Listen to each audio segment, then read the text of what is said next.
सूरह शुआरा आयत 125। औज़ुबिल्लाहि समीउल अलीम मिनश शैतानिर रजीम बिस्मिल्लाहिर रहमानिर रहीम। इन्नी बेशक मैं लकुम तुम्हारे लिए, इसमें किसी को शक न रहे, ये बात कन्फर्म है, ये बात सच्ची है कि मुझे आप लोगों के लिए, लकुम आप लोगों के लिए, तुम्हारे लिए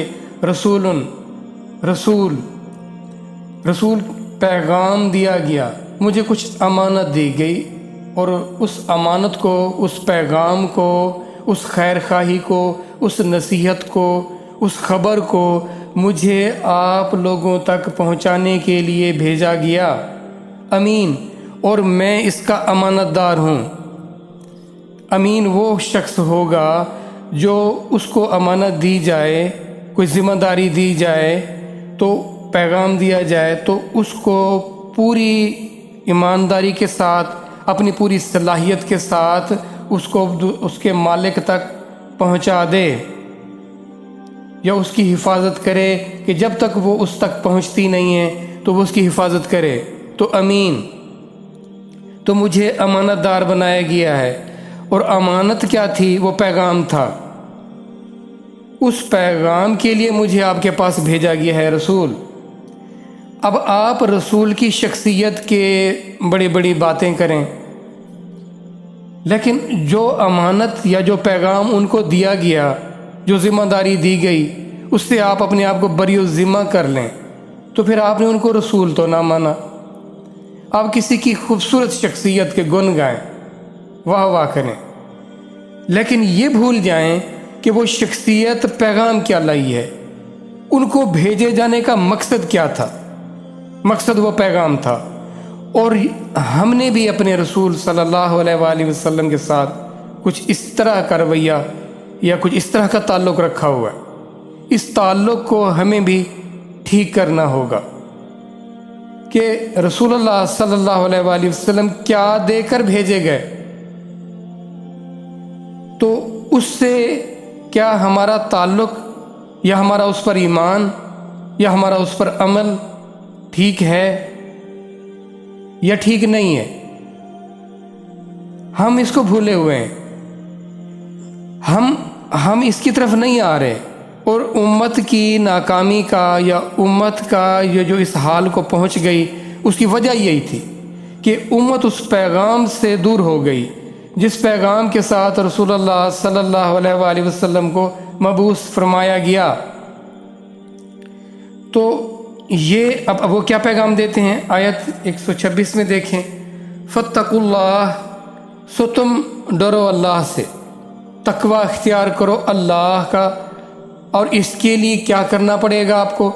व अतीऊन, और मेरी इताअत करो, जैसे जैसे मैं कहता हूँ वैसे वैसे तुम करो।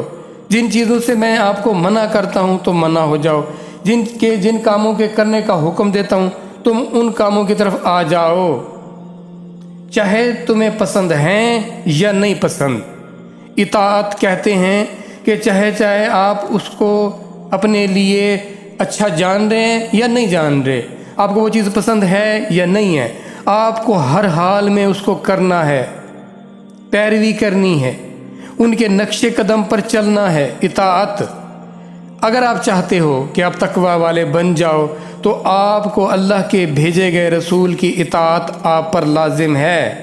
इसके बगैर आप तकवा तक नहीं पहुंच सकते। अब वो तकवा क्या है?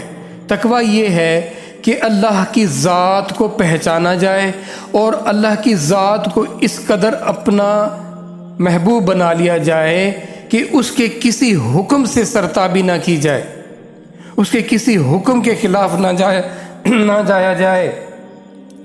अपने आप को अल्लाह की नाफरमानी से, अल्लाह की बेवफाई से अपने आप को हर सूरत में बचाना, हर वो अमल, हर वो काम, हर वो ताल्लुक़ छोड़ देना जो आपको अल्लाह से दूर कर रहा है, और हर वो ताल्लुक़, हर वो काम, हर वो कैफियत को कबूल कर लेना, खुशी के साथ कबूल कर लेना, दिल लगी के साथ उसको कबूल कर लेना, वो है तकवा।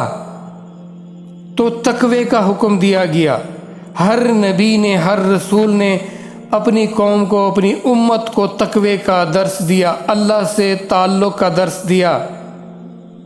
وہ لائے ہی تشریف ہی اس لیے گئے تھے کہ خالق اور مخلوق کے درمیان جو مخلوق نے دوری اختیار کر لی تھی اس دوری کو ختم کیا جائے، کیونکہ اس ذات سے بڑھ کر کوئی ان کا خیر خواہ نہیں ہے، کوئی ان سے محبت کرنے والا نہیں ہے۔